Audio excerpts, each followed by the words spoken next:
Welcome to part 2 of my meat series. Last time we talked about the meat industry and everything that's wrong with it. I believe this is essential in any conversation about meat, so go check it out if you haven't already. Today we'll be analyzing meat from the nutritional standpoint. Let's get into it.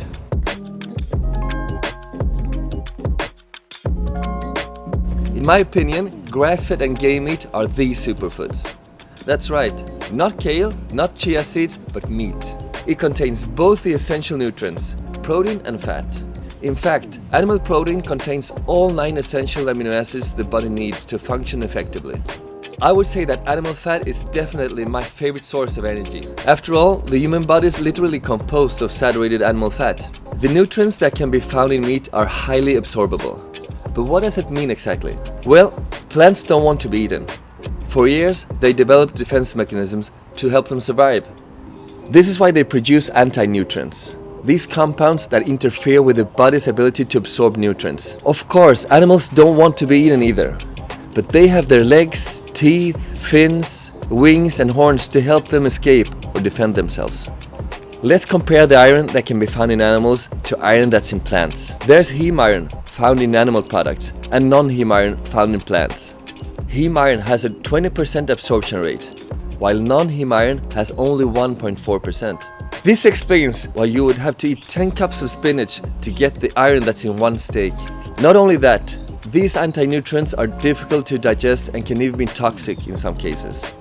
Also, there are nutrients that we simply can't get from plants.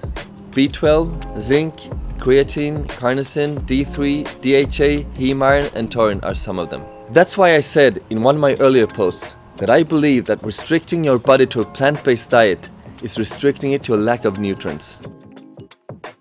This gets even more interesting when we look at organ meats. I know that many find them gross, but keep an open mind, they are incredibly nutrient-dense, even more than muscle meat. Organs are a great source of absorbable iron and protein, and they're packed with vitamin A, B12 and folate, as well as minerals such as iron, magnesium, selenium and zinc. They provide important fat-soluble vitamins like A, D, E and K.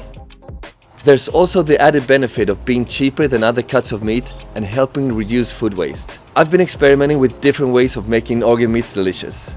Liver pate is always in my fridge. We even give it to little Louie. You can also add parts of these organs to a burger, for example.